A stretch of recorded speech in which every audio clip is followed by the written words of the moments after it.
Dalam Islam, birrul walidain, berbuat baik orang tua itu bukan balas jasa. Bukan gini, mama baik, aku baik. Mama jahat, terus kenapa gua baik? No. Rumusnya ingat nih, mama baik, aku baik. Mama jahat, aku akan tetap baik. Lah kok begitu? Wa qada rabbuka alla ta'budu illa iyyahu wa bil walidaini ihsana. Tuhanmu telah mewajibkan. Dasarnya kewajiban. Makanya gini, pahala kita yang punya orang tua yang dalam tanda kutip tidak baik tapi berbuat baik lebih besar daripada punya orang tua baik kita berbuat baik. Lebih besar.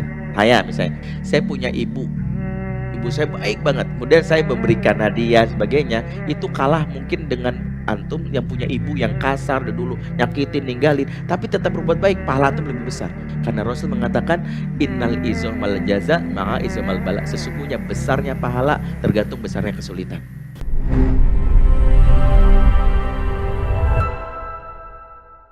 Ukuran kebaikan kita berdasarkan apa pandangan keluarga tentang kita. Kalau kita jomblo, kata Nabi, tanya ibunya. Makanya maaf nih yang belum nikah nih, kalau pengen tahu karakternya dia kira-kira jadi suami, jangan ngelihat komentar fansnya, jangan komentar followernya. Ya maaf, harus nanyanya gini, mamahnya temuin. Mah, si ini gimana hubungan kamu? Oh dia mau kalau udah keluar gajian, selalu gajinya kasih ke mama. Orang gak tegaan, dia orang dekat. Laki-laki kok dekat sama ibunya cenderung peka perasaannya sama wanita. Cenderung peka. Cenderung peka. Makanya hubungan. Kalau dia dekat sama ayahnya gimana? Cenderung orangnya punya jiwa kepemimpinan. Enggak mencela-mencele. Enggak peragu. Karena laki-laki tanpa figur ayah mengalami isu yang disebut father hunger. Ya selain maaf ya, perilaku seksualnya menyimpang, biasanya tidak berani mengambil keputusan. Itu yang disebut dengan father hunger. Makanya kalau kita nih ada sebagian mengatakan, kenapa ya suami gue ya kok ngambil keputusan? Ntar dulu mikir dulu lah. Kita jadi nggak sih beli rumah katanya uangnya ada tapi nanti dulu. Akhirnya baru seminggu ya udah deh kita beli. Males udah keburu sold out. Nah, dari kemarin udah dibilangin. Kenapa kok lama? Biasanya karena nggak deket dengan ayahnya. Tapi yang jadi masalah adalah sejauh mana juga pandangan ayah terhadap dia itu penting. Pandangan ibunya tentang dia itu penting. Bahkan pandangan adik-adiknya tentang dia itu penting. Kenapa? Karena aslinya kita itu di dalam keluarga. Kita bisa memoles diri kita di depan luar. Tapi keluarga itu gak bisa kita bohongi. Kenapa? Karena untuk mengenal aslinya seseorang, kata Umar tuh ngasih salah satu tips kalau mengenal karakter orang itu. Makanya saya akan kenal karakter antum kalau sudah melewati 3 kondisi. 1, kalau sudah safar bareng, pergi jauh.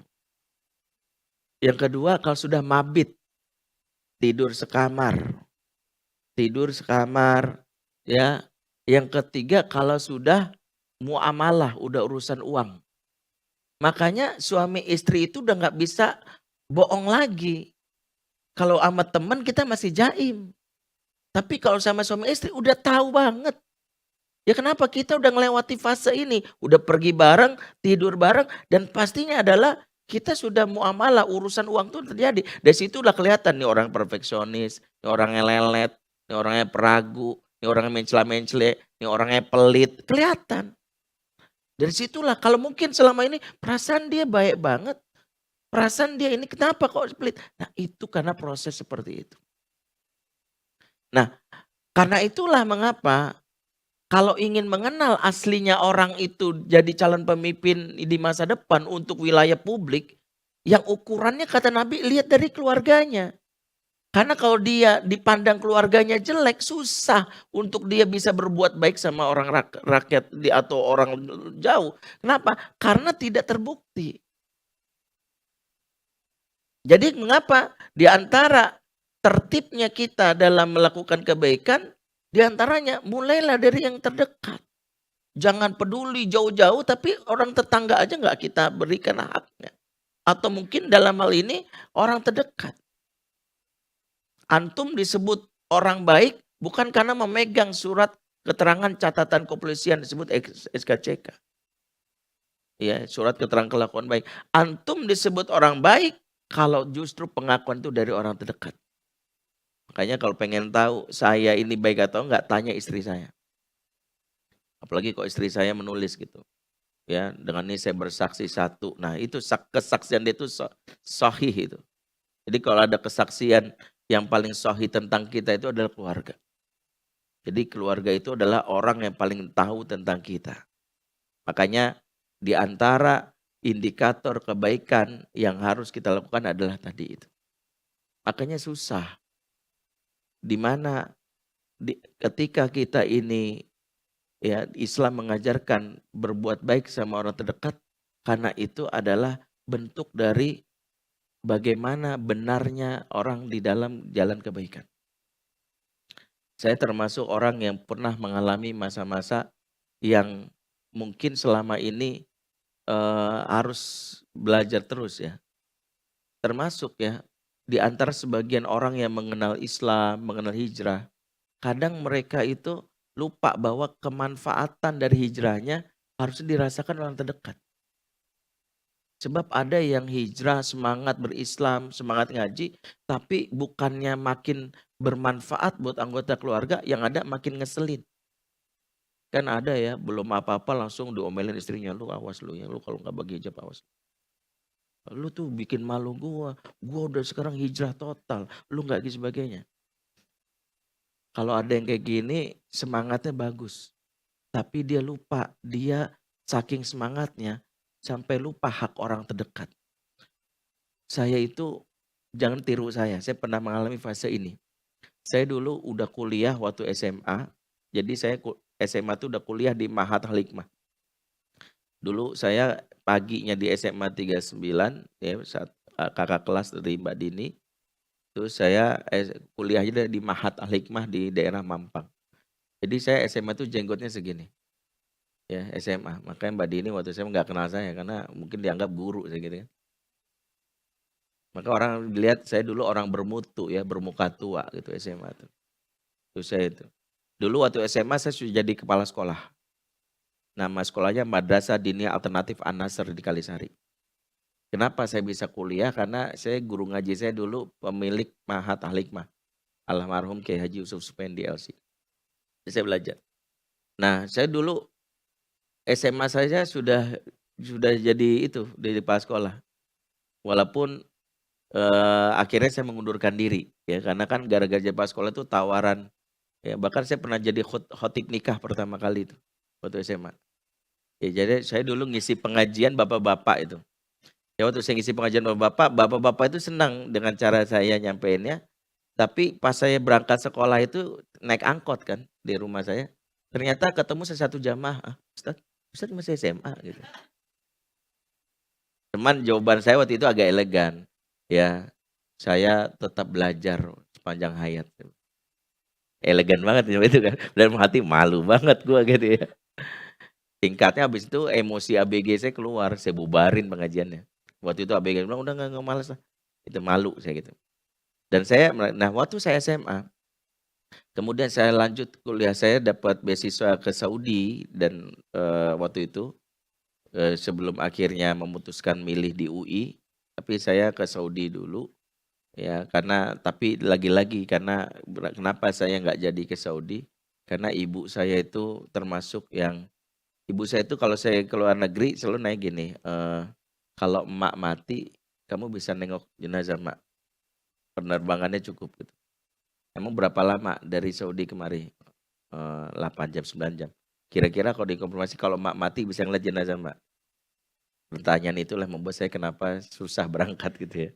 Jadi kenapa itu juga yang membuat saya akhirnya memilih di Mahat Utsman bin Affan. Jadi paginya di UI, siangnya di Mahat Utsman dari Dubai yang ada di kampusnya di Jakarta. Nah, kembali saat saya sudah semangat itu jadi dai, saya belajar itu. Korban pertama saya itu adalah adik. Adik saya punya bungsu, adik bungsu perempuan. Cantik dan saya takut kalau dia itu pacaran ya, karena kan kelas 5 SD. Maka di antara yang selalu saya ingatin adalah pakai jilbab. Itu saya tuh, pakai jilbab, Mah? Iya gitu. Terus kalau dia lagi nonton TV, ya malam-malam saya matiin TV-nya. Saya ingat banget waktu itu dia lagi nonton sinetron Janjiku, Mbak Parameter Rusadi itu. Matiin, Go Zulfikri, wow, saking ekstrimnya saya matiin. Ngaji gitu ya. Itu saya tuh, jangan ditiru. Sampai suatu hari adik saya itu mau ujian, dulu apa namanya kalau UN, sekarang kan UN ya, dulu apa namanya, apa, Eptanas. Eptanas ya ketahuan, saya nebak angkatan sebenarnya gitu. Pengen tahu angkatan dulu, aku nyata ketahuan juga. Di Eptanas. Nah di antaranya adalah waktu di Eptanas dia bilang gini, saya kan orang Minang ya, dipanggil Ajo. Ajo itu panggilan abang namanya. Di Ajojo, boleh nggak mau belajar kelompok karena bapak saya lagi sakit-sakitan. Jadi adik saya minta izin, boleh nggak belajar kelompok karena bapak saya udah ngurus. Ya udah, kemana kamu? Mau belajar sama teman di daerah nggak jauh rumah saya komplek. Dulu kami keluarga sederhana sekali, belum punya telepon, belum punya handphone. Jadi ya udah berangkat. Tahun 98 seingat saya. Kemudian ketika dia dalam hal ini pergi, ya udah janjinya pokoknya jam 7 harus sudah di rumah kata saya. Awas kalau misalnya lewat jam 7. Pokoknya nggak boleh sampai jam 8. Perempuan nggak boleh keluar malam-malam. Ya udah dia belajar kelompok. Jam 7 lewat belum sampai rumah deh. Setengah 8 belum ada di rumah. Itu saya agak kesel. Saya tanya, ibu saya juga nanya, kemana sih adik kamu? Ternyata belajar kelompok, nggak tahu kemana. Jam 8 nggak ada, mulai tuh antara kesel, cemas juga. Tak lama jam 8 itu dia mulai tuh datang, 8.30 lah.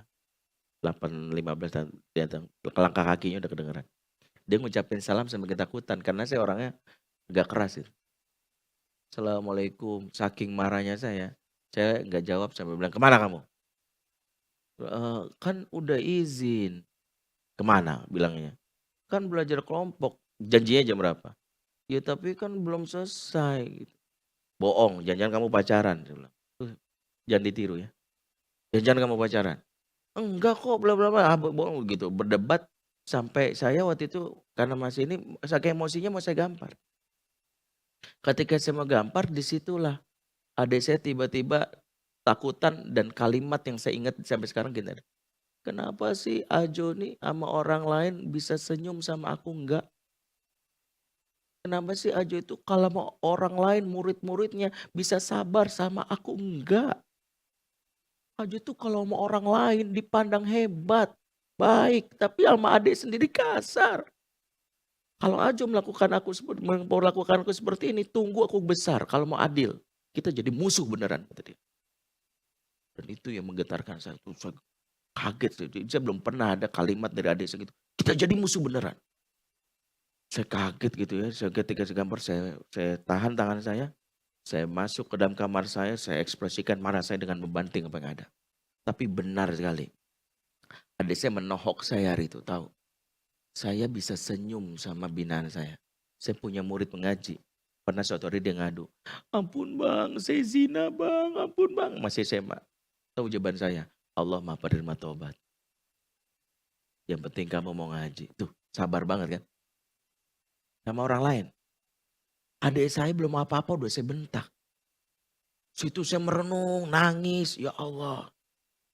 Tapi ego saya sebagai lelaki Sumatera nggak bisa. Di antara keajaiban dunia adalah lelaki Sumatera minta maaf kan gitu. Ya, 8 keajaiban dunia tuh. Ya, makanya kalau punya lelaki Sumatera ya maaf aja ya gitu. Ya kecuali yang dapat hidayah lah gitu ya. Saya nggak bisa. Adik saya itu cuek-cuekan sama saya selama sepekan. Cuek-cuekan. Nggak mau itu dia. Nggak mau, nggak tegor-tegoran. Malah dia sedang, berarti nggak ada yang ngeresain dia kan. Tapi hati batin saya itu merasa bersalah, ya Allah. Di antara yang saya minta gitu gini, saya minta tahu nggak apa? Ya Allah lembutkan hatiku ya Allah. Susah minta maaf, ya Allah lembutkan hati. Mau minta maaf tuh kayaknya pantang laki-laki. Sampai akhirnya entah kenapa ada yang mendorong saya. Ketika adik saya lagi tidur malam-malam, saya memaksakan diri masuk kamarnya. Dia lagi tidur. Dan disitulah momen saya berani minta maaf pas dia lagi tidur.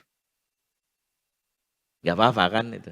Saya bilang, saya pandang wajahnya, saya bilang, "Ajo minta maaf ya." Saya nggak tahu dia dengar atau enggak, yang jelas dia lagi tidur. Dan saya cuma punya satu tekad. Ya, saya ingat waktu itu pakai lagunya Bang Mas Dani ya, "Aku bisa membuatmu jatuh cinta kepadaku meski kau tak cinta kepadaku."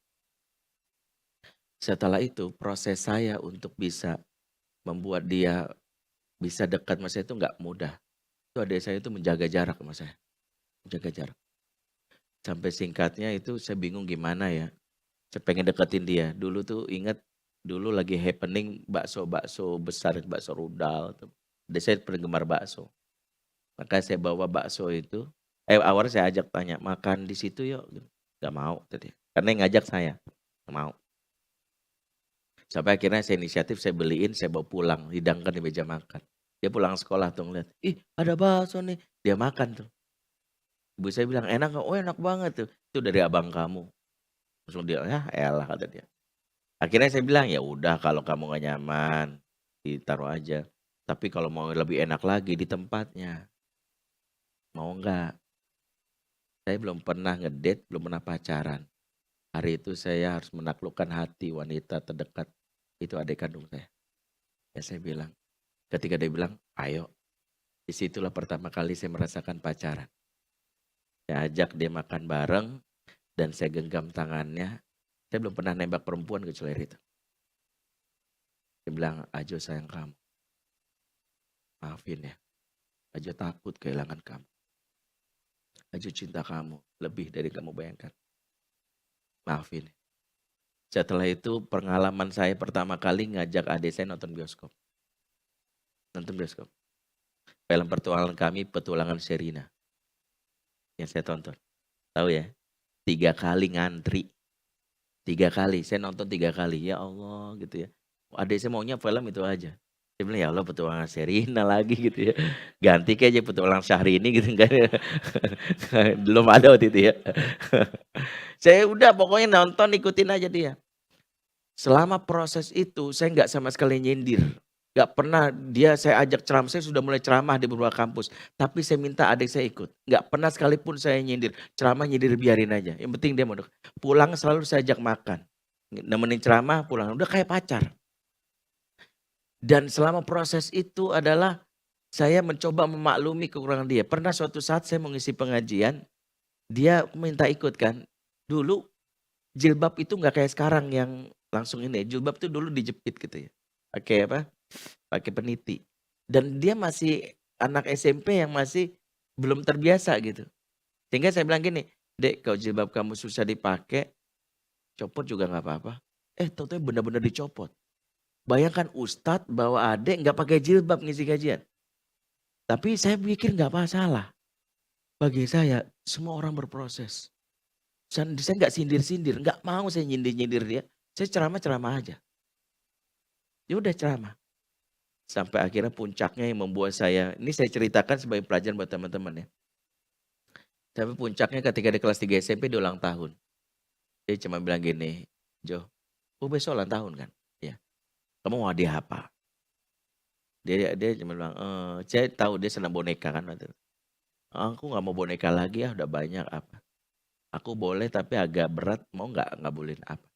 Aku boleh dibeliin gamis kayak ahwat-ahwat di kampung nggak?" Dulu itu gamis yang model-model yang sekarang itu nggak banyak. Dan itu buat anak SMP belum ada. Saya bilang, "Ada, tapi badan adik saya kan pendek. Gombrong banget buat kamu." "Nggak apa-apa. Aku mau mulai pakai gamis dan hijab." Dan itu pertama kali dia pakai gamis hijab. Mohon maaf saya harus sampaikan, jilbabnya dia pertama kali pakai nyentuh tanah. Jilbabnya ya, bukan gamisnya. Jilbabnya nyentuh tanah. Dan dia nggak mau lepas dari itu. Sampai singkatnya dia masuk SMA, SMA 62, Jakarta Timur. Dia pakai jilbab yang lebar melebihi lutut dan dianggap dulu teroris. Dianggap pengajian sesat. Ya, dulu belum ada isu ISIS kan dulu. Yang ada OSIS kan gitu ya. Dan dia selalu diajak sama guru BK-nya. Selalu didadang, "Kamu tuh ngajinya mana sih? Kamu tuh ngaco lah," gitu. Dia selalu nggak pernah mau masukin bajunya ke dalam rok ya. Jadi dibikin itu, dia nggak mau. Dan Saya waktu itu nggak ngajarin apa-apa, sampai akhirnya dia ngadu, "Kenapa sih aku mulu yang dimas guru BK, kayaknya aku jadi tersangka mulu deh," gitu. Saya bilang, "Apa perlu aja datangin dia?" "Nggak usah." Dia nggak mau. Ya biarin aja lah gitu. Sampai suatu hari sekolahnya ngadain Maulid Nabi, perayaan Maulid Nabi. Dan sekolahnya salah ngundang ustad. Ustadznya saya. Ya, ketika salah ngundang kan udah pas banget nih bilang, udah saya ceramah di situ. Saya ceramah tentang ukhuwah Islamiyah, tentang prasangka baik sama kaum muslimin. Sampai ketika saya turun, guru-guru senang banget. Wah Ustadz senang banget tuh. Sampai guru BK yang sering marah sama adik saya itu senang, wah senang banget Ustadz bisa di sini. Kalau bisa Ustadz sering ceramah di sini karena di sini ada yang ngajinya sesat Ustadz. Kayak teroris lah gitu. Saya bilang siapa Bu? Nah, ada perempuan ngaco tuh kayaknya. Namanya siapa? Namanya Mardiah Wafa Syahidah. Oh itu adik saya Bu. Adik kandung nomor 4. Langsung dia, hah? Tapi saya pikir dia bakal ngapok. Enggak, justru gara-gara itu adik saya diperlakukan istimewa. Jadi ada garansinya. Oh enggak kalau sama Ustadz Bening. Singkatnya adalah adik saya akhirnya lulus SMA. Saya khawatir akhirnya saya nikahkan. Saya jodohkan dengan binaan saya orang Kementerian Keuangan. Dan dia cuman jodohnya pengennya 2. 1, kalau enggak kayak saya atau pilihan saya. Akhirnya saya nikahkan dengan binaan saya. Dan dia akhirnya masuk sastra Arab UI. Satu-satunya mahasiswa UI yang sudah menikah dan punya anak. Tahun 2008. Jadi kalau ada anak UI 2008 di Fakultas Sastra yang nenteng bayi kemana-mana itu adik saya yang sudah saya nikahkan dari tahun 2007. Yang dan 2012 dia lulus. Dan ketika lulus itu dia kirim SMS, dulu saya belum ada WA tahun 2012, ke handphone saya yang lama. Dan handphone itu hilang dan saya nangis. Belum pernah saya kehilangan barang kecuali momen itu. Bukan karena apa-apa. Karena di handphone itu ada SMS yang belum sempat saya selamatkan isinya, belum saya ketik ulang. SMS itu adalah pesan cinta dari adik saya. Salah satunya dia bilang apa? Makasih ya Jo yang sudah mengenalkan Islam dengan cinta. Aku tahu Allah Ar-Rahman Ar-Rahim dari wajah Ajo. Aku mengenal Islam yang indah dari cara Ajo memperlakukan aku. Aku gak peduli orang lain menganggap Ajo biasa saja. Bagi aku Ajo luar biasa. Aku gak peduli Ajo jadi sesuatu di luar. Bagiku Ajo sudah ada dalam hati. Dan aku bermohon ampun sama Allah. Ketika dulu pernah menjadikan musuh. Aku udah pernah bersumpah pengen jadi musuh. Dan aku mohon supaya itu dicabut Allah. Hari ini aku hanya berdoa. Supaya aku bisa jadi adik dan kakak lagi sama Ajo di surga. Hari itu saya menangis. Tahu kenapa? Karena sekiranya saya tidak berubah. Sekiranya saya hanya mempedulikan orang. Lupa bahwa harusnya orang terdekat lah merasakan itu. Mungkin hari ini adik saya sudah jadi musuh. Mungkin hari ini. Mungkin hari ini dia benar-benar bertentangan sama saya. Saya jadi ustadz, dia malah berseberangan sama saya. Saya milih jalan kebaikan, dia milih pokoknya asal jangan kayak lo. Sebagian besar orang-orang yang hijrah atau menyamai Islam, dia mendapatkan musuh dari keluarga karena apa? Karena lu nggak memberikan manfaat buat gua. Yang ada lu nyebelin. Lu semakin soleh, semakin nyebelin. Nah ini, makanya saya itu nangis. Setiap kenang masa itu, jangan tiru saya. Makanya di antara yang diajarkan Islam, please, kalau antum ingin selalu, ya maaf ya, antum bisa senyum sama pelanggan, adik antum, anak antum lebih berhak. Maaf ya, kadang guru TK itu ujiannya di situ. Dia bisa senyum sama orang lain. Ah, Irfan. Jangan, Irfan. Jangan. Sini benerin. Dia bisa loh. Saya gila sama adanya. Mama udah bilang berkali-kali. Loh kenapa senyummu kau berikan ke orang lain. Sementara orang terdekatmu kau beri sampah. Kau beri bunga untuk orang lain. Orang terdekatmu kau beri sampah. Kenapa kita bisa, maaf nih. Saya bisa senyum sama follower saya kalau ngeselin. Iya. Gak apa-apa Bu, iya insya Allah. Tapi ketika istri saya bilang gini, apa sih kamu? Ini salah satu yang harus kita ubah. Berarti prioritas kita salah. Seharusnya senyuman kita buat orang terdekat. Kalau kita bisa beramah-ramah sama orang, orang terdekat kita lebih berhak dapat keramahan kita. Kalau kita bisa, kenapa? Ukuran kebaikan kita orang terdekat. Kalau kita bisa sabar sama orang, harusnya orang terdekat kita bisa lebih sabar. Kenapa? Ini mereka lebih berhak dapat kebaikan kita. Maka di antara diajarkan Nabi, mulai dari yang terdekat. Mulai dari keluarga. Berarti apa? Kalau kita bisa, saya ini kadang mengevaluasi ya. Saya kalau bisa mendengarkan curhat klien saya, konsultasi berjam-jam, maka saya harus bisa mendengarkan istri saya sebelum tidur. Kenapa? Karena kebutuhan dia adalah ingin didengarkan. Tapi jangan sampai orang lain kita prioritaskan, giliran orang yang sejatinya dia di bawah tanggung jawab kita, kita abaikan. Anak yang harusnya mendapatkan kebaikan kita abaikan. Ingat prinsipnya, jangan kau bersupaya menjadi something di dunia luar, tapi nothing dalam keluarga sendiri. Balik. Orang lain boleh menganggapmu nothing di luar, tapi engkau something di dalam keluargamu. Makanya ukuran kebaikan Islam itu bukan status kita di masyarakat, tapi di mata keluarga. Maaf nih, jika di antara kita mungkin ada yang mendengarkan kajian ini via online atau apapun, hanya seorang pekerja kasar, buruh, supir ojek katakanlah, security yang mungkin di mata masyarakat biasa, gaji dia nggak seberapa, jabatan dia nggak ada apa-apa, tapi setiap dia pulang, anak saya bilang, "Papa, ayah." Kemudian ayahnya benar sini, "Udah kamu capek ya, kamu istirahat dulu." "Gak apa-apa mas, gak apa-apa. Ini jatahnya aku. Aku yang main, kamu seharian sudah sama anak. Ya, ini aku, yuk." Tapi kan papa belum, gak apa-apa. Kamu istirahat aja dulu. Lelaki ini menjadi salah satu yang dicatat di langit. Dia laki-laki terbaik. Dia laki-laki yang tahu bahwa lelahnya dia di luar harus berujung kepada apa yang berujung pada keluarga. Lelaki ini yang dia. Di mata manusia engkau nothing. Di mata malaikat, di mata penuh langit engkau adalah something. Engkau adalah everything. Karena itu yang diajarkan. Makanya Nabi itu enggak berkuar-kuar kemana-mana untuk membuktikan dia orang baik. Pengakuan keluarga terdekat. Tanyakan kepada istri-istrinya, siapa itu Muhammad? Semua akan bersaksi, wah dia orang yang lembut baik. Hadis-hadis tentang perlakuan Nabi sama istrinya luar biasa.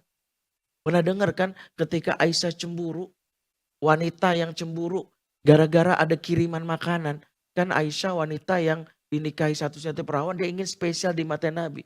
Tiba-tiba lagi ada rapat di rumahnya Aisyah. Kan Nabi punya istri banyak dan masing-masing masing-masing istri punya kamar atau rumah masing-masing. Saat itu lagi di rumahnya Aisyah, lagi rapat sama Aisyah, tiba-tiba ada kiriman makanan dari istri yang lain, yaitu dari Ummu Salamah. Sebagai lewat mengatakan Zainab binti Jahsy. Aisyah tipikal wanita cemburu, dia punya prinsip, di rumah saya suami wajib makan masakan saya. Jadi tidak terima delivery order. Ya kalau sekarang GoFood, Grab, no. Ya, jalan dilarang masuk. Kira-kira Aisyah nggak terima. Begitu tahu makanan itu dikirim sama istri yang lain, walaupun punya hak juga istri yang lain, nggak. Rasul lagi rapat, kira-kira lagi ngumpul kayak gini nih. Tiba-tiba dia bawa makanan itu sengaja mau show off. Tiba-tiba dibanting di depan Rasul. Perang. Nabi reaksinya luar biasa. Alih-alih dia bilang, Aisyah bikin malu. Ada sahabat nih, lihat orang lain. Nabi mengajarkan apa yang dibutuhkan perempuan. Namanya validasi perasaan. Maka Nabi mengatakan, gorrot umukum. Ibu kalian lagi cemburu. Wanita senang jika perasaannya divalidasi. Pagi-pagi dia udah bunyi kelontang. Ya, dan sebagainya, sampai gosok-gosok sebagainya. Jangan suami yang polos akan bilang, kamu mantan anggota marching band ya. Kayaknya dulu pernah bareng sama ini ya, Gita Gutawa sama Erwin Gutawa. Makin gondok, makin dihancur-hancurin. Yang dia butuhkan adalah kalimat, kamu capek banget kayaknya. Kamu butuh istirahat. Itu bikin wanita itu, ya udah. Itu udah mampu menghiburnya dia. Itu sudah cukup memvalidasi, sudah cukup membuktikan antum orang baik, laki-laki baik. Nabi seperti itu, kalau mau Nabi akan tersinggung. Tapi enggak, Nabi justru depan sahabat nih momen ngajarin. Hei, wahai sahabatku, kalau nanti suatu saat istrimu marah-marah, bukan lagi zamannya engkau untuk marah-marah atau membanting dia atau melakukan hal buruk. Engkau bantu dia untuk mengenali perasaannya. Karena wanita kata Rasulullah, kata Rasul, inna hunnal mu'anisatul ghaliyat. Wanita itu adalah wanita itu punya sifat sensitif dan lembut perasaan. Maka Nabi itu paling gak suka kalau ada orang itu menyakiti perempuan walaupun ngeprank. Bercanda. Pernah suatu saat ada salah satu sahabat namanya Anjasyah, dia megang seruling. Tiba-tiba lewat rombongan perempuan naik onta. Tiba-tiba Anjasyah niupin gini. Onta. Ya dikencengin itu seruling gitu. Ya, bikin kaget. Wanita ini lagi naik ini hampir kejengkang gini, hampir kejengkang. Maka Nabi dengan tegas langsung memegang pundak Anjasyah ditepuk keras. Urfuk ya Anjasyah. Waihak bil qawarir. Bersikap lembutlah engkau wahai Anjasyah, di depanmu ada gelas-gelas kaca. Jadi Nabi lah yang memberi istilah gelas-gelas kaca, bukan Mbak Nia dan Niati. Jadi royal tuh ini sababun nuzulnya ya. Sababul wurudnya mengapa muncul istilah gelas-gelas kaca. Jadi Nabi memberitahu wanita itu gelas-gelas kaca. Pertama adalah makna gelas-gelas kaca, kata Ibnu Hajar Al-Asqalani adalah dia mudah panas, mudah dingin. Gelas ini kalau kaca ditaruh air panas, dia akan panas. Kalau ditaruh dingin, dia akan dingin. Maka wanita itu tergantung mudian. Wanita itu punya sifat mudian kalau bahasanya. Makanya tergantung stimulannya apa. Bisa jadi dia happy tadi pagi, tiba-tiba jadi bete. Hanya karena misalnya ngelihat berita terbaru dan itu dia viral situ. Aku jadi ngomongin gue sini. Aku jadi ngomongin gue nih, ngaco nih. Padahal tadinya dia happy. Karena dia seperti gelas. Tadinya dia dingin, dia panas. Makanya wanita itu paling gampang kemudian. Wanita itu kan seperti musim di Melbourne, 4 kali berubah ya, 1 hari. Jadi waktu saya ke Melbourne gitu adalah cuaca hari ini seperti perempuan. Kata guide-nya, saya nggak ngerti maksudnya apa. Iya, berubah 4 kali dalam sehari. Ya, seperti itu yang saya dapat informasi. Nah, karena itu kemudian Nabi mengajarkan untuk apa? Bersikap lembut. Sekali, yang kedua kaca itu mudah retak, pecah. Kalau misalnya kita ini pecah, dia susah disatukan. Makanya hati-hati, menggosoknya aja harus pelan-pelan. Makanya menyampaikan sesuatu kabar kepada perempuan ada skillnya. Ada yang namanya ilmu psikologinya. Enggak langsung sembarangan. Mulai dari kalau ngomong sama perempuan, pastikan berdekatan fisik. Kalau kabar itu kabar buruk, jangan berhadap-hadapan. Karena secara psikologis orang kalau berhadapan merasa didakwai atau terdakwa, samping menyamping. Kemudian genggam tangannya. Menurut para psikolog bahwa rasa nyaman wanita ada di bagian jempolnya.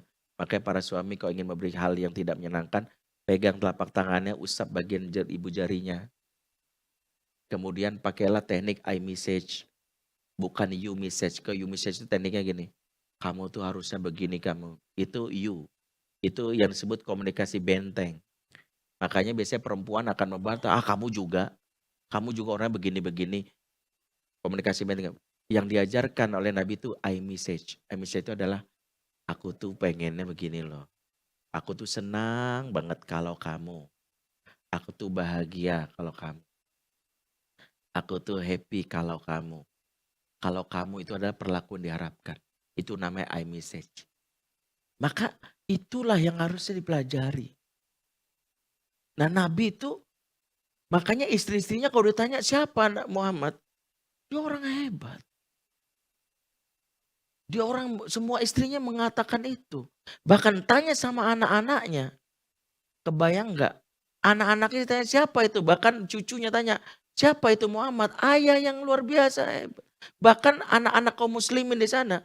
Bayangkan ada Nabi, orang paling sibuk di masa itu, yang peduli sama urusan sepele menurut kita, tapi tidak bagi anak.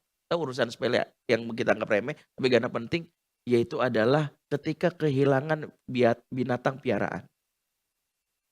Disebutkan dari sebuah riwayat Abu Daud, Ada salah satu anak di kota Madinah namanya Abu Umair, dia kehilangan burung pipit, mati burung pipitnya. Saat itu Anas memberitahu kepada Rasulullah, "Ya Rasulullah, mata Nugair Rasulullah." Nugair itu nama burung pipitnya. Rasul lagi rapat sama sahabat. Tuh lihat sikap Nabi. Dia nggak bilang gini, "Alah burung pipit doang mati, entar aku ganti burung Garuda." Nggak gitu. Oh, kita tuh meremehkan, baru burung pipit doang. Burung Garuda kok perlu ada logo Pancasila kan gitu ya. Ini enggak. Nabi itu langsung, sebentar, dia datangi kunjung. Inilah di antara yang hilang di negeri ini adalah tidak semua urusan yang kita anggap remeh itu bagi anak tuh penting. Makanya, alah baru gitu doang kamu cengeng banget sih. Karena kita orang dewasa dengan cara pikir hari ini. Bayangkan waktu kita nih masih kecil, urusan yang kita nggak remeh itu bagi dia penting. Saya pernah nangis gara-gara bantal yang saya ini dibuang sama ibu saya. Saya dulu punya bantal yang kalau saya tidur itu saya nyaman sama itu. Tiba-tiba ibu saya bilang udah dibuang. Kadang-kadang dia itu nangis, cara pandangnya beda loh. Nah kan Nabi nggak menganggap remeh. Maka Nabi mengatakan kepada dia. Dan cara Nabi kalau ngomong sama anak kecil itu dilatih ya. Nabi itu kalau ngomong sama anak itu nggak boleh anak itu mendongak. Di antaranya kalau ngomong tuh selevel. Nih, kalau ngomong sama anak kecil. Bahkan kalau anak ini mulai merajuk, Nabi selalu merendah. Anak itu jadi memandang ke bawah. Maka bahkan di antara yang diajarkan itu adalah para ulama, kalau anak itu merajuk taruh di atas bangku, kitanya begini. Jadi gimana? Itu diajarkan. Kalau kita selama ini ngomong sama anak ini, papa tuh udah bilang berkali-kali, itu mengapa harga diri dia hancur. Nabi itu kalau ngomong sama anak itu sampai begini. Kenapa? Maka disebutkan nih, ya Aba Umair, mafa'ala nugar dipegang tangannya. Sunnahnya adalah kalau anak belum balik, yang cium tangannya adalah orang dewasa. Jadi yang cium, jadi bukan ustadz. Ini kesalahan mendasar. Ustadz yang gak ngerti hukum. Misalnya, yang benar ada kalau dia belum balik kita cium tangan. Kalau ustadz yang ngerti dia akan. Karena Nabi melakukan itu. Ya, seperti itu. Bayangkan dia, Rasulullah SAW di keluarganya melakukan itu. Anak-anak merasakan itu. Jadi Nabi itu dirasakan sama orang terdekat. Makanya kita kalau ingin niru Nabi gak usah jauh-jauh. Orang terdekat kita. Nabi kok mau perlakukan ibunya datang. Gak membiarkan. Ini walaupun ibunya sudah wafat. Tapi yang dimaksud adalah pengasuhnya Ummu Aiman. Nabi menyiapkan tempat khusus. Silakan bunda, duduk. Cara Nabi memperlakukan mengajarkan bahwa kalau kita ingin dipandang baik, orang terdekat kita lah yang harus merasakan. Dan itu yang sebenarnya diajarkan dalam Islam. Mudah-mudahan hari ini kita belajar poin inilah yang menjadi dasar bahwa Islam mengajarkan bahwa tertiblah dalam amal, mulailah dari diri sendiri, kemudian keluarga, karena Allah katakan, ya ayyuhalladzina amanu qu anfusakum wa ahlikum. Antara dirimu dan keluargamu tak terpisah. Qu anfusakum wa ahlikum, tidak terpisah, saling terikat. Jadi kenapa keluarga itu mendapatkan prioritas? Yang harusnya kita mulai dari sekarang, tekadkan diri bahwa customer utama saya adalah keluarga saya. Fans utama saya adalah keluarga saya. Follower utama saya adalah keluarga saya. Maka kalau kita bisa memprioritaskan fans, follower, customer di luar, mulailah dari keluarga. Hari ini kalau mau kita muhasabah, pulanglah bagi yang berpasangan, ngomong dari hati ke hati. Kamu bahagia gak nikah sama aku? Jujur.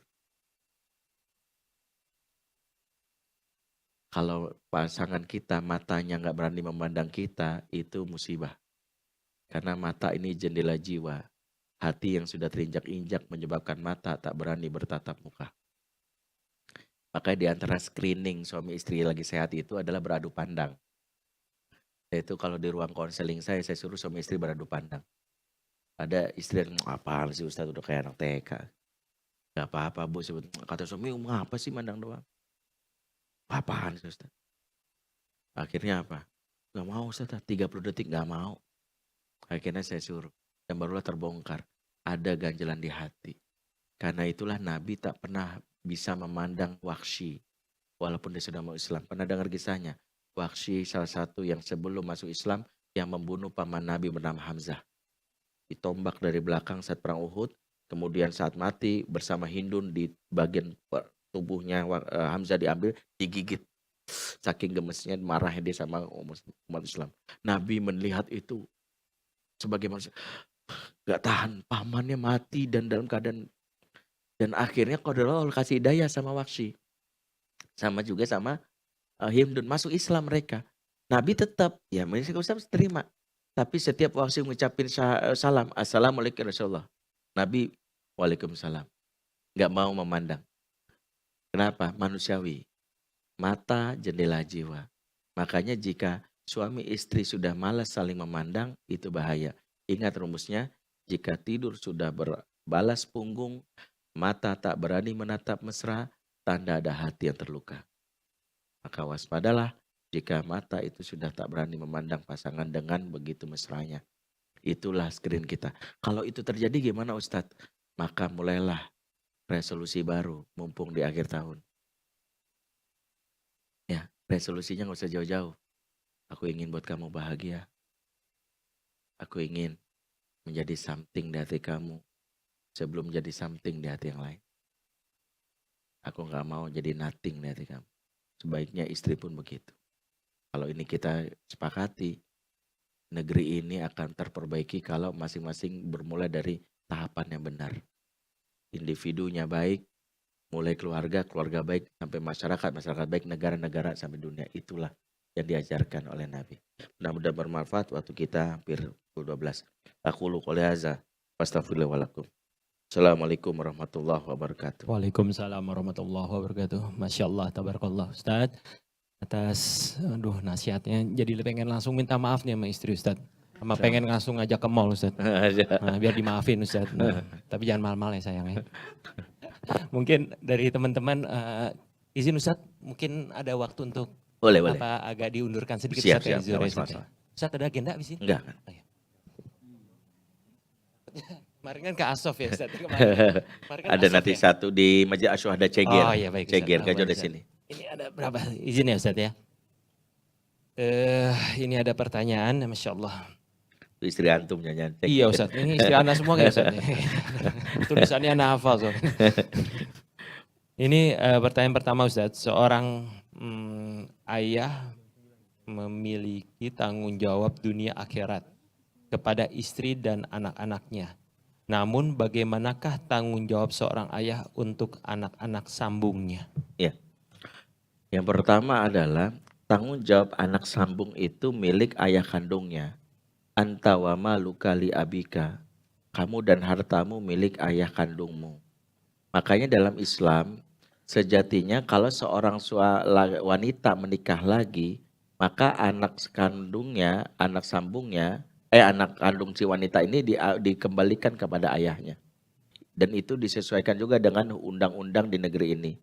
Misalnya biasanya pengadilan memutuskan ketika salah satu pasangan bercerai, maka ibu yang lebih berhak karena kebutuhan anak terhadap tender love. Maka begitu ibu mendapatkan itu, begitu ibunya nikah lagi, maka pengadilan sesuai dengan kompilasi hukum agama Islam, maka sang ayah berhak untuk meminta menarik. Di antara alasannya adalah karena wanita lebih utama untuk berkhidmat kepada suaminya menurut syariat. Kalau suaminya tidak ridho dan terhalangi karena dia harus dalam hal ini mengurus anaknya, maka itu akan membuat sistem yang sudah diciptakan dalam Islam keluarga itu menjadi berantakan. Maka kembalikan suaminya. Tapi ada pengecualiannya. Kalau mantan dari si perempuan ini atau si wanita ini adalah bukan ayah yang baik, yang akan merusak dalam hal ini pendidikan dari anak-anak kita. Maka pastikan sebelum menikah, pastikan ada yang namanya kesepakatan dengan calon. aku diamanai dan aku harus merawat anak ini. Karena ayahnya alias ininya tidak dalam tanda kutip memiliki masalah kejiwaan, masalah macam-macam. Dan aku nggak mau anak gitu. Kalau kamu mau sanggup nikah, maka kita menikah dan itu engkau harus memperlakukan dengan baik. Seperti itu. Dan bagi seorang ayah dalam hal ini, ketika dia menjadi ayah sambung, maka pahalanya besar. Kenapa? Karena dia mengambil alih tanggung jawab seseorang. Yang sebenarnya bukan dia tanggung jawab siapa, tanggung jawabnya adalah bapak kandungnya, tapi diambil alih. Makanya seseorang yang mengambil tanggung jawab lebih besar, dia memiliki nilai yang besar di sisi Allah. Ya, harusnya bukan saya, tapi saya yang bertanggung jawab, itu luar biasa. Orang yang mulia itu yang berani bertanggung jawab, orang yang hina yang lari dia tanggung jawab. Makanya ketika ada seorang laki-laki ayah sambung mengambil alih dan bilang bahwa saya akan menjadikan dia seperti anak kandung saya walaupun anak tiri dan saya akan didik dia. Dia akan tanggung jawab urus lahir batinnya karena ayah kandungnya tidak berjawab. Maka ayah seperti ini memiliki derajat yang tinggi sisi Allah. Ya, makanya ambil terima ini. Kenapa? Karena ketika dia dalam hal ini membahagiakan anak tirinya, sebenarnya dia sedang membahagiakan istrinya. Siapapun ibu pasti bahagia kalau anak yang dia bawanya disenangkan oleh ayah tiri atau suami barunya. Dan itu adalah hadiah terbaik yang membuat seorang wanita atau istri mendapatkan yang namanya bahasa cinta terbaik dari suami barunya. Wallahu a'lam. Makasih banyak Ustadz. Jazakumullah khair. Pertanyaan kedua Ustadz, bagaimana jika suami istri jarang ngomong berkomunikasi, apa efek ke anaknya jika terlihat orang tuanya jarang berkomunikasi, malah sibuk sendiri, sibuk sendiri. Lebih ke suami yang jarang berkomunikasi dan apa yang harus dilakukan seorang istri, walaupun istrinya sudah mencari cara tapi belum berhasil Ustaz. Iya. Bagi seorang suami dan istri yang jarang berbicara, yang jelas rumah yang dalam hal ini sudah mulai jarang ngobrol, itu yang disebut serumah tapi tak sejiwa. Tinggal bersama tapi tak terhubung atau tak terkoneksi. Kenapa? Inilah problematika di negeri ini. Ketika kita membangun rumah, ya, membangun kalau istilah para ahli, I build house not home. Jadi saya membangun rumah tapi bukan membangun home, tidak membangun keluarga. Inilah di antara yang dampak paling utama adalah anak tidak nyaman berada di rumah. Dan kalau anak tak nyaman di rumah, maka petaka pertama pengasuhan dimulai dari rumah yang tak dirindukan. Jadi kondisi ayah dan bunda yang kelihatan sering jarang ngobrol, itu adalah di antara hal yang mencabut suasana surga di dalam rumah. Dan waktu kita akan bahas konsep Baiti Janati yang diajarkan Quran ya. Tapi saya kasih spill sedikit. Di antara ciri kebiasaan penduduk surga di akhirat, itu Allah sebutkan dalam surat As-Saffat ayat 50. Faqbala ba'dahum ala ba'di yatasa'alun. Penduduk surga itu suka duduk berhadap-hadapan dan ngobrol. Makanya kalau kita pengen rumah kita menjadi rumah surga, di antara ciri rumah surga senang ngobrol. 70% kegiatan pasutri itu ngobrol.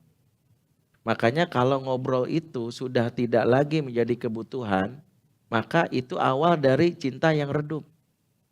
Cinta yang redup sudah mulai jarang komunikasi walaupun serumah. Kalau ini dibiarkan, hadirnya pihak ketiga sangat mungkin.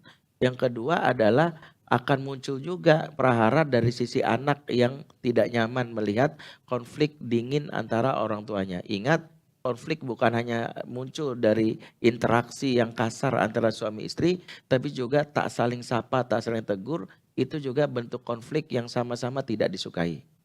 Ya, kita bisa tahulah seperti itu. Terus bagaimana Ustadz? Yang harus menjadi masalah, temukan dulu sumbernya. Apakah kita tidak komunikasi suami istri itu satu, bukan yang faktor pertama, jangan-jangan urusan spiritual yang rusak. Gini ya, konsep dan rumah tangga Islam tidak melulu masalah teknis itu menjadi salah satu sumber masalah. Soalnya dia nggak ngerti psikologi suami istri, nggak juga. Di antara yang membuat rumah tangga itu berantakan dan komunikasi mulai jarang, bisa jadi adalah karena Allah cabut ikatan hati di antara suami istri.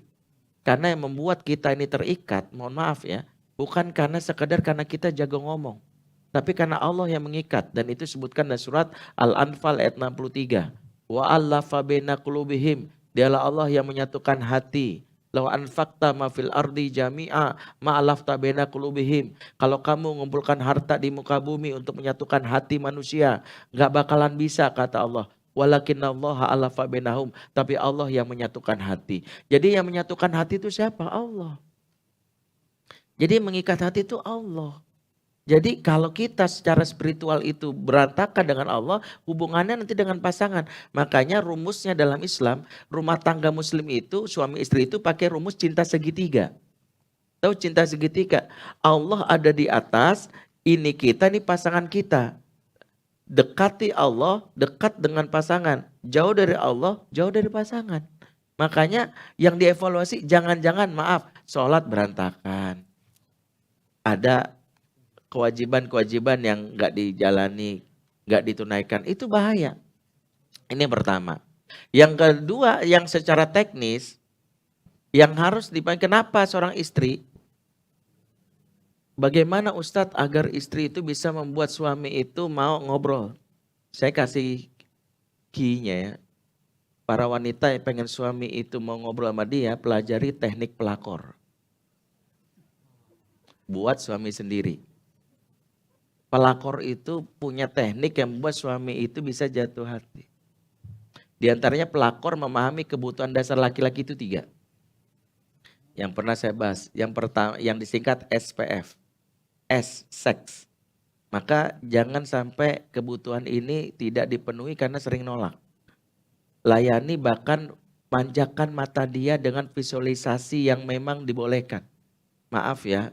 Ummu Sulaim itu sebelum dia menyampaikan kabar sesuatu kepada suaminya, dia berhias yang membuat suaminya bergairah. Karena lelaki itu makhluk visual, wanita makhluk auditori berdasarkan riset. Maka laki-laki itu produk laki-laki biasanya jual SPG. Karena laki-laki membeli bukan karena butuh barangnya, yang SPG-nya cakep. Karena dia visualnya. Beda sama perempuan, ke perempuan penjualnya penting banyak ngomong. Jago ngomong, makanya ibu-ibu kalau udah di Madinah Mekah itu yang jual itu jago ngomong semua. Niatnya tadi cuman beli sesuatu, pulang bawa korma 15 kilo. Ini kenapa gitu? Karena jago ngomong dia.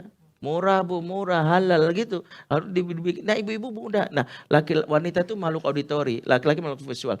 Makanya please berhiaslah, karena itu yang diajarkan oleh Nabi supaya gairah seksualnya muncul. Jadi jangan sampai keluar rumah kita berhias, di rumah pakai daster bolong 3 ada sisa koyo. Jangan sampai. Makanya di luar kita boleh ke Arab-Araban, di rumah ke Barat-Baratan boleh. Ya, ada yang nanya, maaf secara vulgar, Ustadz apa hukumnya pakai lingerie? Jangankan pakai lingerie, nggak pakai pakaian pun boleh sama suami. Itu boleh. Makanya ini yang skill ini yang dimiliki oleh pelakor tapi istri nggak mengupgrade. Harus belajar itu seks. Karena otak laki-laki hipotalamusnya itu besar dan itu nggak isinya seputar hubungan syahwat dibandingkan perempuan. Kalau perempuan itu berkaitan dengan keintiman, kasih sayang, perasaan gitu. Kalau laki-laki ujung-ujungnya seks. Yang kedua, laki-laki butuh pride. Pride itu harga diri. Makanya laki-laki itu, ini kasusnya saya pernah tanganin ya. Saya nggak tahu udah pernah cerita apa belum ya. Yang saya pernah nangani kasus suami selingkuh terus dia minta izin. Ustadz boleh nggak saya bawa selingkuhan saya? Pernah ya saya cerita di sini? Belum ya. Jadi dia ada masalah. Dia sama selingkuhannya. Dia selingkuh ketahuan sama istrinya ngadu-ngadu. Terus suaminya dengar jenta bilang, Ustadz saya minta ketemu sama Ustadz. Janjilah kita sebuah mall di daerah Jakarta Selatan. Terus dia minta izin, boleh nggak saya bawa selingkuhan saya? Saya deg-degan, ini orang nyawanya berapa ya? Bayangkan, bawa istrinya bawa selingkuhan. Ini kan kalau di wilayah publik bahaya banget kok berantem kan. Saya deg-degan tuh, tapi udah. Akhirnya datanglah, pertama saya ngobrol sama istrinya sama dia dulu. Istrinya ini secara penampilan menarik, bla bla bla bla. Ngobrol, dia nangis-nangis. Setelah itu udah dengerin, si suami bilang, Ustadz saya boleh telepon selingkuhan saya untuk datang biar di compare. Udah silakan. Saya deg-degan tuh. Telepon ya kamu datang aja. Udah nggak apa-apa. Ntar aku istirahat saya enggak. Dia udah ditenangin ada ustadz juga kok gitu. Dia ngorbanin gua kan ini orang ngorbanin gua. Ada ustadz juga gitu ya. Begitu dia datang, maaf ini saya pikir dia pelayan restoran. Ternyata maaf tampilannya sederhana banget. Ternyata ini ustadz selingkuhan saya. Kaget saya. Jauh banget sama istrinya. Terus dia bilang dia hanya office boy di perusahaan saya, tapi saya merasa dihargai. Saya dilayani. Dia itu kalau apa-apa nanya pendapat saya. Kalau istri saya nanya pendapatan saya, dia nanya pendapat saya. Kemarin itu dia mau mudik. Terus dia bilang gini, Mas aku boleh minta pendapat kamu enggak? Aku kan dapat jatah cuma 5 hari dari kantor. Kalau misalnya aku nggak pulang gimana? Aku cuma ngirim uang aja. Lagian juga kalau pulang mepet banget waktunya. Apalagi kondisi saat ini lagi macet. Apa kata saya ke dia? Enggak, kamu harus pulang. Ibu kamu butuh kamu. Bukan sekedar tubuh atau uang kamu. Dia senang melihat kamu hadir. Cukuplah kamu datang dan menggembirakan dia. Baiklah mas, aku ikut. Begitu udah sampai sono, dia WA. Mas, makasih ya. Aku untung ngikutin pendapat kamu. Kamu tuh awesome banget deh. Aku tuh merasa bersyukur banget ya, please bimbing aku ya. Aku ngerasa benar-benar beruntung banget bisa kenal sama kamu. Please, aku pengen banget bisa belajar dari kamu. Kata dia, saya merasa dilaki-lakikan. Makanya maaf, hal yang mungkin harus kita banyak itu adalah laki-laki itu butuh sekali-sekali bilang, Mas makasih ya. Mas kamu tuh bagi aku tuh hebat banget. Karena pelakor itu, bayangin ada 2 WA masuk. WA pertama ada pelakor gitu, kamu tuh awesome banget, kamu keren bla bla bla. Dan istrinya, Mas berasa habis. SPP belum dibayar, kamu tuh kalau kerja giat apa, kamu tuh bener-bener, itu udah beda tuh. Akhirnya tadi tuh 2 WA masuk, satu dia lemah imannya. Yang satu dari pelakor, satu dari istri. Oke, istri diganti, namanya diganti jadi mak lampir kan gitu, atau kapolsek. Gara-gara itu. Makanya ini penting. Satu, istri harus pintar mengatakan bahwa sering-sering. Yang ketiga, laki-laki butuh freedom. Jangan banyak menelpon untuk nanya di mana, kamu bulan jam berapa. Membuat pernikahan dianggap horor karena tau gitu gue jomblo aja. Selagi kita tahu dia nggak macam-macam hobi ini jalan kan biarin aja. Mau beli apa udah nggak apa-apa lah. Yang penting kita dapatnya dia nggak usah dikekang.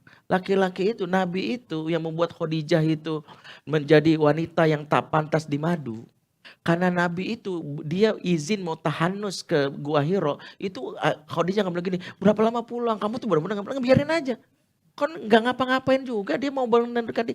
Sebagaimana wanita butuh me time, laki-laki juga butuh me time. Sama, jadi berikan aja haknya. Nggak usah baru pergi pagi 5 menit kemudian di mana? Ya baru jalan. Jam berapa pulang? Biarin aja. Kamu kan perginya sama siapa? Ya, misalnya Ray bilang sama Dodi ya, istrinya misalnya. Jadi jangan gitu, ntar ya Dinda panikan juga gitu. Jangan biarin aja, mau pergi udah penting udah jelas sama orang. Apa? Karena SPF ini penting. Jadi tekniknya seperti itu. Jadi kalau memulai ngomong itu lewati 3 hal ini. Nah nanti kalau tahapannya ada 7 langkah. 7 langkah. Yang pertama, tadi penuhi kebutuhan dasar laki-laki ya. 1, visualnya dimanjakan dan hias. Kebutuhan perutnya dipenuhi, masaknya enak. 2, kebutuhan syahwatnya. Itu pertama. Yang kedua, laki-laki kalau sudah keluar itu, mulai nih kalau mau mulai ngomong sama suami bikin dia nyaman ya. Setelah dia keluar itu, hormon happiness-nya kan muncul tuh. Itu memberikan rasa tenang. Maka para ahli mengatakan mulailah bicara, tapi nggak boleh lebih dari 15 kata. Nggak boleh dulu 15 kata. 15 kata itu apa? Jangan menuntut, tapi memberikan apresiasi dulu. Contoh, Mas, terima kasih ya kemarin beliin tas Louis Vuitton ori buat aku misalnya tuh. Tuh 12 tuh, nggak nyampe kan? Pastikan itu adalah penghargaan bukan nyindir. Kalau nyindir suami bilang maksud lo, gitu, jangan. Itu suami nggak suka. 12, 15. Oke ya. Yang ketiga adalah ketuk pintu ego suami dengan minta izin. Laki-laki itu senang, wanita yang senang minta izin. Ya, bedakan minta izin sama ngasih informasi. Aku boleh nggak ke mall? Sekarang udah di mall itu namanya informasi. Izin itu sebelum mesen atau naik angkot, naik Grab atau bahkan mesen supir itu izin. Jadi, Mas, aku boleh ngomong sesuatu nggak sama kamu? Itu ketok pintunya gitu. Laki-laki seneng. Yang keempat pakai teknik I message. Tadi I message itu I. Aku tuh seneng loh Mas, kalau ada kesempatan ngobrol banyak sama kamu. Jadinya gini-gini gitu. Jadi rumusnya 3, sebutin perasaan. Sebutkan perilaku yang diharapkan. Yang ketiga catat ini dampak dari perilaku dia. Ya, perasaan. Oke, nanti praktekin ya. Aku bahagia. Perasaannya positif, nggak boleh yang negatif. Aku sedih nanti. Yang positif dulu. Aku bahagia, aku senang, aku gembira, dan macam-macam. Kalau perilaku yang diharapkan itu apa? Kalau kamu tuh meluangkan waktu ngobrol setiap malam sama aku. Jadinya, dampaknya. Jadinya tuh aku ngerasa nggak kesepian. Jadinya aku merasa dimuliakan. Jadinya gitu dampaknya. Oke ya. Udah 4 ya. Yang kelima, minta maaf. Maaf dalam bahasa komunikasi interpersonal bukan menunjukkan kita bersalah, tapi adalah bahasa yang menurunkan tensi, yang membuat dia terkoneksi. Maafin aku ya Mas kalau omonganku neko-neko, membuat kamu gak nyaman. Karena orang itu kalau kita ngomong maaf turun tensinya. Lagi naik kendaraan nih, tiba-tiba motornya gor, buat. Kemudian dia bentak-bentak. Lu gak melihat mata lu? Kalau dia balas, lu juga, wah gampar. Maaf ya Mas, saya tadi nggak sengaja. Itu menurunkan tensi. Ya makanya kita bilang, maafin aku ya kalau omonganku. Yang keenam, penguatan apresiasi. Tapi biar bagaimanapun kamu suami yang hebat. Tapi bagaimanapun kamu telah berupaya untuk menyenangkan aku. Ya, yang ketujuh, kecup 3 titik di bagian yang disukai suami. 1, telapak tangan. Saya entah dari mana, saya selalu mengkritik sebagian orang mulai salamannya begini. Itu nggak disyariatkan. Dan secara psikologis nggak benar. Salaman itu gini. Karena ternyata saraf ini terhubung langsung dengan rasa nyaman di bagian ini. Makanya dikecup. Jadi yang benar itu, jadi kalau salaman itu suami istri atau bapak aman itu gini. Bukan gini, kan ada sekarang gini. Gitu ya. Saya bilang tuh nggak diginiin, saya bilang. Anak saya itu entah dari mana salam gini, saya bilang, balik.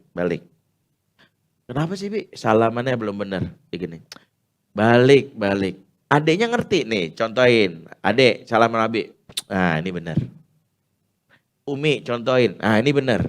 Nih ketika kakaknya gini, anak remaja sekarang kayak gitu tuh. Dibilang nggak benar ini. Yang benar tuh gini, itu yang disyariatkan Nabi.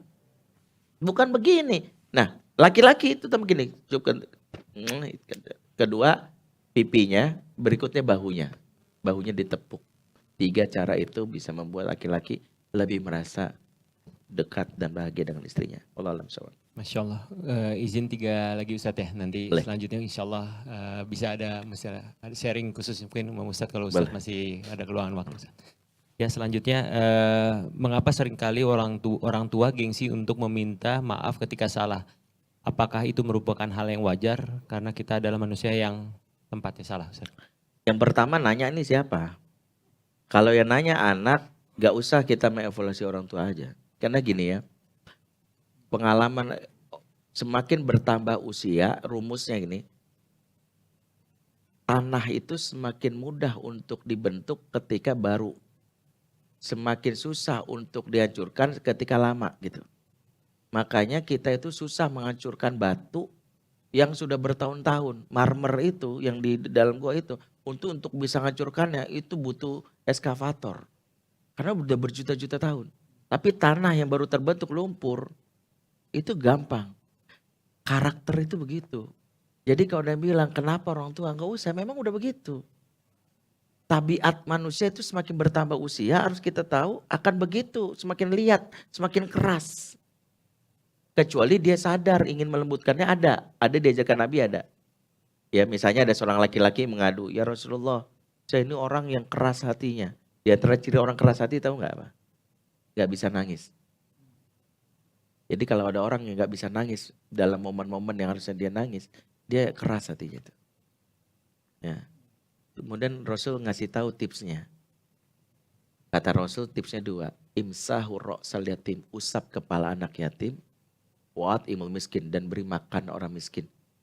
Supaya kita lembut hatinya, maka tunjukkan kepedulian dengan terlibat. Makanya saya bilang gini, kalau kita ingin membuat hati kita lembut saat kita memberi sesuatu kepada orang yang susah atau apa, jangan via transfer.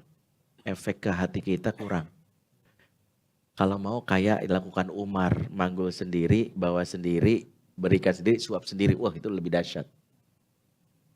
Anak kita nih kalau pengen terlatih jiwa empatinya kepada orang susah, maka dia menyambut tamu, dia cium tangan abang-abang yang yatim ini, kemudian dia layani. Itu yang diajarkan Nabi. Kita itu kalau pengen seperti itu. Nah itu kembali. Nah kalau orang sudah tua itu keras itu memang udah. Nah tugas kita nggak usah tanya mengapa. Tugas kita adalah mensikapi setiap apa yang dilakukan orang tua itu dengan sikap yang terbaik. Karena gini rumusnya, ini penting buat teman-teman. Saya tuh berapa kali ngisi kajian parenting, saya selalu pakai pengantar ini. Banyak orang salah kaprah memahami parenting. Parenting is about us as a parent. As a parent. Parenting itu tentang kita sebagai orang tua. Atau calon orang tua. Kalau ada yang di sini jomblo, posisikan sebagai orang tua dan calon orang tua. Karena banyak ikut kajian parenting, malah mengevaluasi bapak ibunya. Berarti bapak gue ngaco nih. Iya nih mama gue nih, pantas aja gue begini. No, jangan jadikan ilmu parenting untuk membuat kamu kurang ajar sama ibumu. Untuk membuat kamu kurang ajar sama bapakmu. Enggak, siapa yang ngajarin begitu? Saya pernah marah dengan salah satu yang ikut kajian saya. Ada bapak-bapak datang sama saya. Ya Allah Ustadz makasih banget bisa menyadarkan saya. Tapi saya bingung gimana Ustadz. Anak saya setiap habis kajian Ustadz marah-marah terus sama saya. Loh kok begitu? Anaknya umur 31 tahun sudah berumah tangga, sudah punya anak. Dia bapaknya umur 60. Jadi dia bilang gini, ini gara-gara papa. Papa tuh ngaco. Itu maka belajar sama Ustadz Benri. Kan ini, wah ini kok jadi... Wah ini blunder nih ilmu parenting nih. Ini saya jadi sadar nih. Saya panggil gitu. Dari mana? Saya nggak ridho ilmu saya dipakai untuk menyakiti orang tua. Saya nggak ridho. Kita belajar parenting tentang kita. Tentang kita. Artinya apa? Dalam Islam, birrul walidain, berbuat baik orang tua itu bukan balas jasa. Bukan gini, mama baik, aku baik. Mama jahat, terus kenapa gua baik? No. Rumusnya ingat nih, mama baik, aku baik. Mama jahat, aku akan tetap baik. Lah kok begitu? Wa qada rabbuka alla ta'budu illa iyyahu wa bil walidaini ihsana. Tuhanmu telah mewajibkan. Dasarnya kewajiban. Makanya gini, pahala kita yang punya orang tua yang dalam tanda kutip tidak baik, tapi berbuat baik, lebih besar daripada punya orang tua baik kita berbuat baik. Lebih besar. Saya misalnya, saya punya ibu saya baik banget. Kemudian saya memberikan hadiah sebagainya. Itu kalah mungkin dengan antum yang punya ibu yang kasar dulu. Nyakitin, ninggalin. Tapi tetap berbuat baik. Pahala antum lebih besar. Karena Rasul mengatakan innal izomal jaza ma'a izomal bala. Sesungguhnya besarnya pahala tergantung besarnya kesulitan. Jadi kalau di antara antum ada yang punya orang tua yang dalam tanda kutip nyebelin. Ambil momentum. Inilah pintu surga yang paling besar. Kenapa? Karena ya kalau berbuat baik sama orang tua yang baik itu mah normal. Karena itu udah manusiawi banget. Tapi ini dia yang nyakitin saya, ninggalin saya waktu kecil. Ujuk-ujuk pas saya udah sukses tiba-tiba ngaku-ngaku. Lu kan anak gua, minta uangnya saja. Jangan nangis, jangan merasa kok manfaatin gua banget. Pahala, pintu surga tuh. Ambil. Dalam hati begini, ini kewajiban. Besar pahala. Gitu aja, motivasi diri. Pahala gue. Nanti pelan-pelan sikap kita itulah akan merubah. Karena gini, rumusnya adalah kalau ingin ada perubahan, jangan sekali-sekali pakai pola yang sama. 2 tambah 3 akan selalu 5. Saya tuh udah polanya selalu gak diubah. Dia akan tetap 3, kalau kita terus 2 akan 5. Makanya ganti pola. Kalau pengen hasilnya 7, kita yang 4, biarin dia 3, tapi jadi 7. Makanya orang tua kita begitu, ya udah. Tapi nanti hasilnya ketika kita berubah, dia berubah.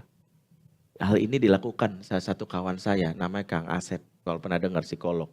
Dia cerita fair-fairan, bapaknya nggak baik sama dia dari kecil, dia tinggalkan bla bla bla, dia punya luka batin dari kecil sama bapaknya. Tapi dia nggak mau terkungkung dalam perasaan itu. Dia melakukan sesuatu dan ini terapi yang disebut para ahli namanya forgiveness terapi maafkan. Dia belikan sesuatu yang disukai bapaknya, walaupun batin dia merasa ngapain juga. Kenapa? Dia harus buang perasaan kotor dia dalam hati dia. Kemudian dia bawa, kalau nggak salah dia waktu itu beli sepeda karena bapaknya sama sepeda klasik, sepeda ontel. Dia cuma bawa. Bapaknya datang, ngapain kamu sini? Enggak apa. Ngapain? Kabur kamu dari pesantren ya? Enggak, udah izin. Kamu ngapain di sini? Enggak, cuma mau ngasih hadiah aja buat papa. Papa kan senang sepeda ya. Aku mau ngasih sepeda ini. Papanya langsung diem. Langsung nangis. Maksud kamu apa? Enggak ada maksud apa-apa. Aku hanya ingin berbuat baik sama papa. Mungkin selama ini papa marah karena aku belum baik. Dipeluk langsung. Hari itu bapaknya langsung berubah. Hanya karena kita berubah. Jadi kalau ada yang bilang gini, habis nyebelin banget karena lu pakai pendekatan yang sama. Nasehat. Nyindir. Pakai pola yang beda. Insya Allah berubah. Wallahu a'lam. Masya Allah, tabarakallah. Izin Ustaz, bismillah. Minta nasihat Ustaz, kebetulan belum lama ini saya putusan pengadilan sudah cerai, digugat cerai oleh istri. Apa yang semestinya dilakukan saat ini Ustaz? Pertama, tidaklah, ini hadis ini salah satu yang harus kita pegang dan mudah-mudahan teman-teman melalui hadis ini banyak belajar. Nabi mengatakan, walladzi nafsu Muhammadin biyadih. Demi Allah, zat yang jiwa Muhammad ada dalam genggamannya. Ma tawadda ithnani fafuriqu bainahuma illa bidzambin yuhdisu ahaduhuma. Tidaklah dua insan yang saling mencintai, saling mesra, saling akrab, kemudian terpisah alias bercerai, kecuali karena dosa salah satu di antara mereka. Jadi penyebab perpisahan menurut Nabi ada dosa di antara kita. Mungkin dosa pasangan kita atau dosa kita. Tapi yang terbaik, upgrade lah diri untuk memperbanyak istighfar. Gak salah. Walaupun gitu, tapi memang dia Ustadz tuh biang koroknya. Gak usah, biarkan. Kalaupun dosa itu karena dosa dia, lebih baik kita mengupgrade diri. Kenapa? Berpisah tapi membuat kita menjadi bernilai insya Allah lebih baik daripada menikah tapi iman kita gitu-gitu aja. Karena banyak orang begini loh. Ketika diuji dengan rumah tangga berantakan, fokus dia hanya supaya pasangannya itu kembali.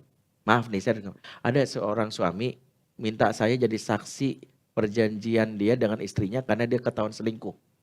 Kemudian dia minta saya tanda tangan kalau suatu saat dia ketahuan selingkuh lagi, tidak ada kata ampun, istrinya menggugat cerai.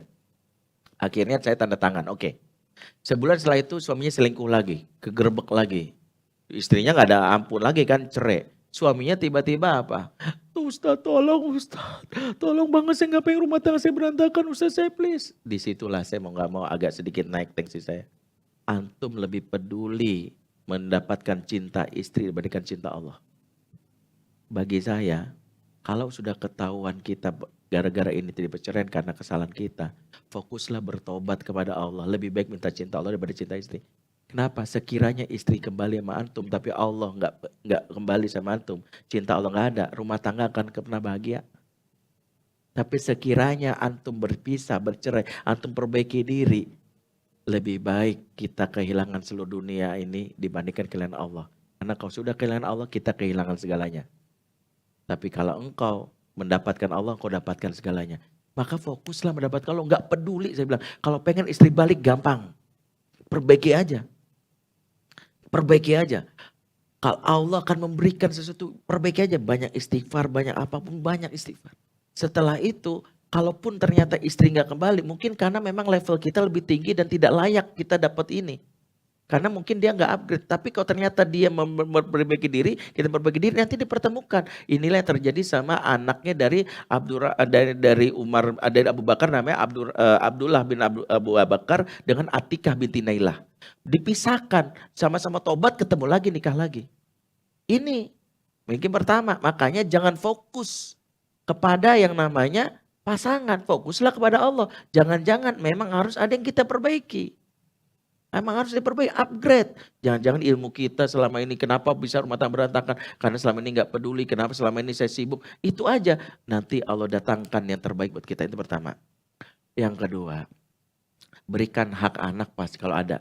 Saya nggak tahu di sini. Salah satu hak anak, dan ini sering saya sampaikan kalau orang sudah bercerai. Sampaikan kepada kawan-kawan yang sedang gua cerai atau sedang konflik. Ada adab cerai yang harus dipenuhi. Surat Al-Baqarah 237. Wala tansaul fadla bainakum. Jangan kalian lupakan kebaikan di antara kalian. Di antara adab yang dilanggar selama ini adalah alih-alih menyebutkan kebaikan yang ada keburukan. Dampaknya apa? Anak-anak yang diasuh dengan bapak ibu yang bercerai, dia akan merasa tidak nyaman. Dan itulah kerusakan anak terjadi di sini. Makanya dalam Islam, kalaupun sudah bercerai, kamu sudah jadi mantan aku, kamu tetap adalah ibu bagi anakku dan aku adalah ayah bagi anakku. Tidak ada mantan ayah, mantan ibu, ada mantan suami, mantan istri. Maka penuhilah hak anak untuk apa? Tidak boleh diprovokasi membenci salah satunya. Ingat, jangan bangga kalau anak bilang gini, mama tenang aja mah, nanti aku udah gede aku bunuh papa. Kemudian sang ibu bangga, makasih anak kamu bela mama. Ingat ini, siapapun, setiap anak yang kita terlibat untuk mau dia benci salah satu orang tuanya, entah itu kita atau siapapun, kita telah berzolim kepada dia dua hal. Satu, kita membiarkan dia dosa besar. Dosa besar dia, dosa setelah syirik apa? Durhaka sama orang tua. Makanya itu yang kedua. Tidak ada satupun anak di muka bumi ini yang jiwanya sehat ketika membenci kedua orang tuanya. Gak ada. Saya pastikan, saya konselor, siapapun yang membenci kedua orang tuanya pasti jiwa sakit. Peluang besar kalau dia benci bapaknya jadi gay. Peluang besar. Kalau dia perempuan jadi lesbi. Peluang besar. Ditambah nanti muncullah pemahaman, gua nggak usah nikah, gua child free, macam-macam. Ya, sebagian terminologi ideologi baru yang kembangkan sekarang itu bermula dari trauma. Kenapa Karl Marx muncul teologi komunisme? Karena dia trauma sama bapaknya. Bapaknya pendeta tapi suka mukul dia kasar. Makanya muncullah agama adalah candu. Kenapa muncul feminisme? Karena trauma. Di Eropa Timur ternyata perempuan disiksa, dizolimin. Adalah patriarki laki-laki atas nama gereja. Makanya feminis membenci agama. Akhirnya mereka buat gerakan di Eropa Timur. Itulah feminisme.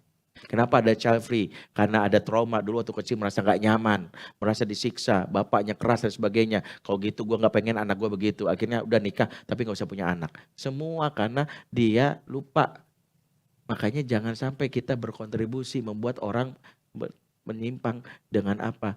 Membuat dia trauma. Sehingga kalau anak ngomong begini, aku benci papa, aku benci mama. Kita jangan bangga.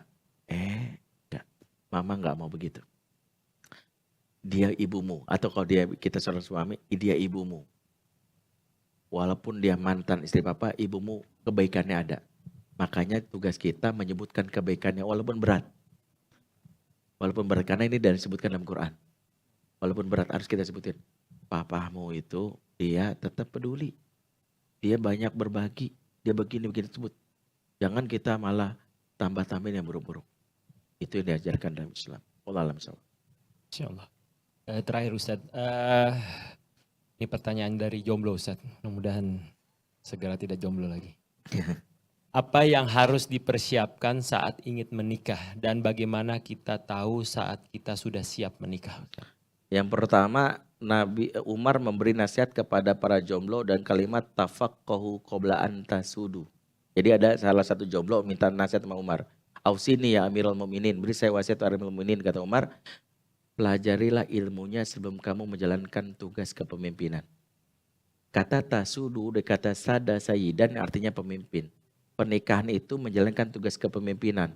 Laki-laki menjadi pemimpin. Warrajulu ra'in fi ahlihi. Perempuan juga pemimpin dalam rumah suaminya. Wal mar'atu riyatun fi baiti zaujiha. Sama-sama pemimpin.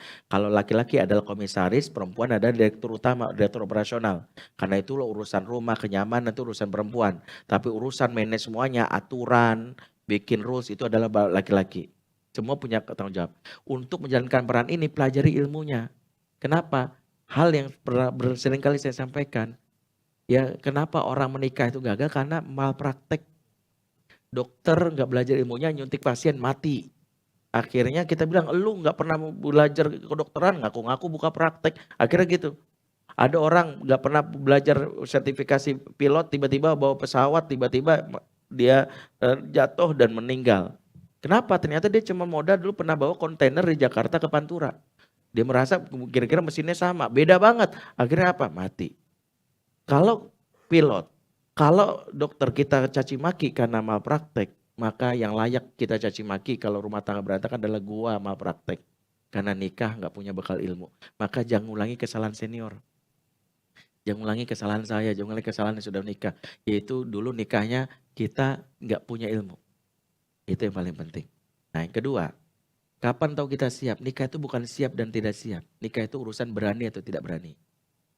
Karena nikah itu urusannya berani. Tapi bedakan berani sama nekat.